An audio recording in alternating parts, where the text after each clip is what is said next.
Tugas Psikologi Kepribadian. Rico Baskoro dengan NIM 5123015. Membahas tentang Carl Rogers. Siapa itu Carl Rogers? Carl Rogers adalah salah satu tokoh penting dalam bidang psikologi humanistik. Ia dikenal sebagai pelopor pendekatan berpusat pada Client-Centered Approach. Pendekatan ini digunakan secara luas dalam praktik psikoterapi. Latar belakang kehidupan Carl Rogers. Carl Rogers adalah salah satu tokoh penting dalam perkembangan psikologi humanistik. Ia lahir pada tahun 1902 di Oak Park, Illinois, Amerika Serikat. Rogers dikenal sebagai seorang psikolog klinis yang mempelopori pendekatan berpusat pada klien dalam konseling dan psikoterapi. Selain itu, Rogers juga aktif dalam gerakan perdamaian dan perjuangan hak-hak sipil. Ia menjadi sosok yang sangat berpengaruh dalam bidang psikologi dan konseling dengan gagasan-gagasan inovatifnya yang masih relevan hingga hari ini. Sejarah perkembangan teori Carl Rogers. Awal karirnya. Carl Rogers memulai karirnya sebagai seorang klinis di bidang konseling anak pada tahun 1930-an. Pengalaman awalnya mempengaruhi pandangan filosofisnya mengenai sifat manusia dan konseling. Selanjutnya adalah teori kepribadian. Pada tahun 1940-an, Rogers mengembangkan teori kepribadian yang berpusat pada klien. Ini menekankan pentingnya hubungan terapeutik yang hangat dan mendukung. Perkembangan lebih lanjut tentang teorinya. Pada akhir tahun 1940-an dan tahun 1950-an, Rogers memperdalam teorinya dengan konsep aktualisasi diri, konsep diri, dan kondisi pertumbuhan yang optimal. Konsep dasar teori kepribadian Carl Rogers.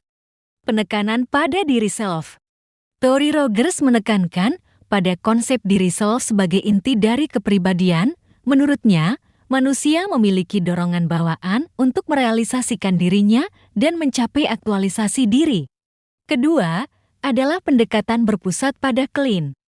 Rogers mengembangkan sebuah pendekatan terapeutik yang berpusat pada client-centered, di mana terapis berperan untuk menciptakan lingkungan yang kondusif bagi klien untuk mengeksplorasi diri dan mengembangkan potensinya. Ketiga adalah kepribadian adaptif.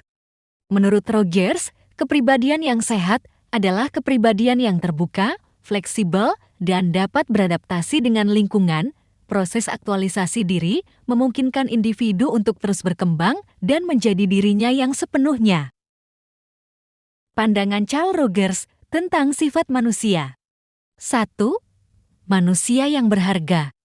Menurut Rogers, setiap manusia memiliki nilai dan potensi bawaan yang berharga. Mereka adalah makhluk yang aktif, berorientasi ke depan, dan memiliki kemampuan untuk mengaktualisasikan diri.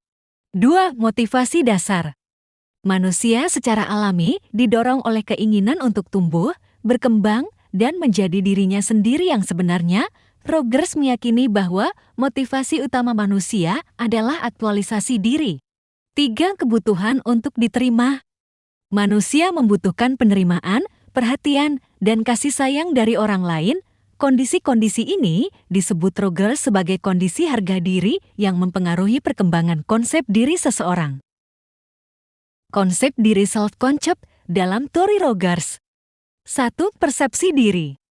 Menurut Rogers, konsep diri adalah persepsi individu tentang dirinya sendiri yang terbentuk melalui interaksi dengan lingkungan dan orang-orang penting dalam hidupnya. 2. Aktualisasi diri. Konsep diri seseorang berperan penting dalam proses aktualisasi diri, yaitu kecenderungan bawaan manusia untuk mewujudkan potensi-potensi yang dimilikinya. Kondisi pertumbuhan dan aktualisasi diri. 1. Kondisi positif. Menurut Carl Rogers, untuk mencapai aktualisasi diri, individu membutuhkan kondisi positif yang mendukung seperti kasih sayang, perhatian, dan penerimaan tanpa syarat dari orang-orang di sekitarnya. 2. Kondisi negatif. Jika individu tumbuh dalam kondisi negatif, seperti kritik, kecaman, atau penolakan, maka akan terhambat proses aktualisasi dirinya dan mereka cenderung mengembangkan konsep diri yang tidak sehat. 3. Aktualisasi diri. Aktualisasi diri adalah dorongan bawaan manusia untuk mengembangkan potensi diri secara maksimal menjadi dirinya sendiri dan mencapai tingkat tertinggi perkembangannya. 4. Kebebasan memilih. Individu memiliki kebebasan untuk memilih dan menentukan arah hidupnya sendiri. Dengan kondisi positif, mereka dapat mengaktualisasikan diri dan mencapai kepuasan hidup. Peran terapis dalam pendekatan berpusat pada klien. Pertama, fasilitator pertumbuhan. Terapis berperan sebagai fasilitator yang menciptakan kondisi yang mendukung klien untuk mengeksplorasi dirinya sendiri dan mencapai pertumbuhan personal.